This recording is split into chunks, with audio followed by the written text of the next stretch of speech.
දීපන්කෝ. දැන් මට කතා කරන්න දී. දැන් ඔබ කතා කරන්නේ මෙච්චර වෙලා. දැන් මට කතා කරන්න දීපන්කෝ. හරි හරි. දැන් ඔබට මොනවද දැන් මම ඔය වැඩ කරපුවාගෙන් දැන් ඔබට විශ්වාසයක් තියෙනවද නැද්ද? මට ඇත්තම කියපන්.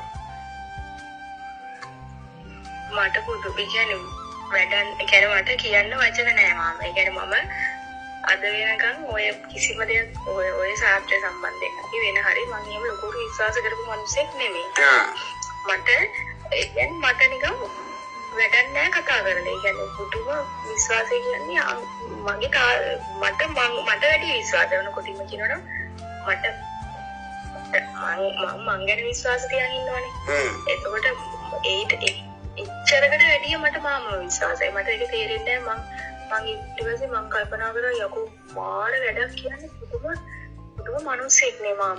තිරිගන් දෙවි කෙනෙක් වගේ කියලා මං නිකන් අර එහෙම දෙයක කියනවා නෙවෙයි. නෑ පුතේ නෑ ඒක තමයි හොඳ කියනකොට පුතේ හොඳ කියන්න ඕන බයිනකොට බයින්න ඕන. ඔබ දන්නවනේ මගේ මනුස්සකම. ඔබට මං කියවන්නේ මං දෙන්නේ දින විදියකයි. ওই දින විදියක ඇතුළත ඔක මෙල්ල වෙනවා. දැන් ඔබ දන්නවනේ දැන් ඔක හිටපු විදිය දන්නවනේ. ඒක ඔබ හිතුවේ නෑනේ පුතේ කවදාවත් ඔබට ඔක ආයි ලං වෙයි කියලාවත්.